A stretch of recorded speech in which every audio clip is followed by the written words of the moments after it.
Ang mabuting balita ng Panginoon, ayon kay San Juan.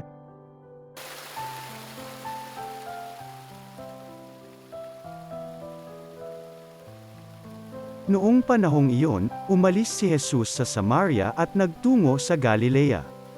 Sapagkat si Jesus na rin ang nagsabing ang isang propeta'y hindi iginagalang sa kanyang sariling bayan. Pagdating niya sa Galilea ay mabuti ang pagtanggap sa kanya ng mga taga-roon, sapagkat nasa Jerusalem din sila noong pista ng Paskwa at nakita nila ang lahat ng kanyang ginawa roon. Nagpunta uli si Jesus sa Cana, Galilea. Doon niya ginawang alak ang tubig. Doon naman sa Capernaum ay may isang mataas na pinuno ng pamahalaan, at may sakit ang kanyang anak na lalaki. Nang mabalitaan niyang bumalik si Jesus sa Galilea mula sa Judea, pinuntahan niya ito. Pinakiusapan niya itong pumunta sa Capernaum at pagalingin ang kanyang anak na naghihingalo.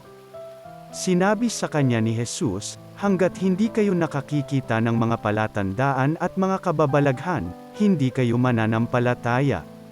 Ngunit sinabi ng pinuno, "Tayo na po, Ginoo, bago mamatay ang aking anak." Sumagot si Jesus, "Umuwi na kayo, magaling na ang inyong anak." Naniwala ang lalaki sa salita ni Jesus, at umuwi nga siya. Sa daan pa'y sinalubong na siya ng kanyang mga alipin at sinabing magaling na ang kanyang anak. Tinanong niya sila, anong oras siya gumaling? Siya po'y inibsa ng lagnat kahapong mag-aalauna ng hapon, tugon nila. Naalaala ng ama na noong oras na iyon sinabi sa kanya ni Jesus, "Magaling na ang inyong anak." Kaya't siya at ang kanyang buong sambahayan ay sumampalataya kay Jesus.